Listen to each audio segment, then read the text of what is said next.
Friend, સ્વાગત છે તમારું ધ ફૂડી કિચનમાં। તો આજે આપણે બનાવીશું નાની અમથી ભૂખ મટાડવા માટે એક વાટકી ચણાના લોટમાંથી નવો નાસ્તો।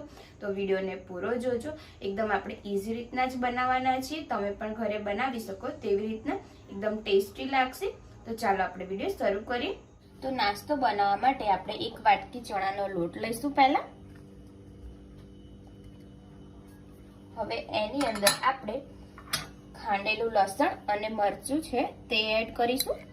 મેં 2 મરચાં ખાંડેલા લીધેલા છે અને થોડી લસણની કળીઓ લીધેલી છે, 4 થી 5 જેટલી। આનાથી ટેસ્ટ સારો આવે છે એટલા માટે મસાલા એડ કરીશું। ઘરમાં રહેલા મસાલા જ આપણે એડ કરવાના છે। 1 ચમચી આપણે ધાણા જીરું એડ કરીશું। નાની ચમચી આપણે મરચું એડ કરીશું। એક સરખા પ્રમાણમાં જ આપણે એડ કરવાનું છે। અડધી ચમચી આપણે હળદર એડ કરીશું અને સ્વાદ અનુસાર આપણે મીઠું લઈ લઈશું અને હવે સારી રીતના આપણે મિક્સ કરી દઈશું। એકદમ સરસ રીતે મિક્સ કર્યા પછી આપણે થોડું પાણી એડ કરીશું અને આને મિક્સ કરતા રહીશું। ગાંઠા ના રહે તેવી રીતના આપણે મિક્સ કરી દઈશું આને એકદમ। આપણે થોડું ઢીલું જ રાખવાનું છે એટલા માટે આપણે થોડું પાણી એડ કરવાનું છે। આપણે એક વાટકી ચણાના લોટમાં અડધો ગ્લાસ જેટલું આપણે પાણી એડ કરેલું છે અને એકદમ આટલું પતલું આપણે ખીરું બનાવી દીધેલું છે। હવે આપણે એની અંદર 1 ચમચી જેટલી ખાંડ એડ કરીશું અને ખાટો મીઠો ટેસ્ટ આવે એના માટે આપણે થોડું લીંબુ એડ કરી દઈશું અને સારી રીતના આપણે આવી રીતના મિક્સ કરી દઈશું। હવે આપણે નાસ્તો બનાવવા માટે ગેસ ઉપર એક નોનસ્ટિક તવી ગરમ થવા મૂકેલી છે। હવે આપણે એની ઉપર 1 ચમચી જેટલું તેલ લગાવી દઈશું આવી રીતના અને હવે જે આપણે ખીરું બનાવ્યું છે તે પાથરીશું।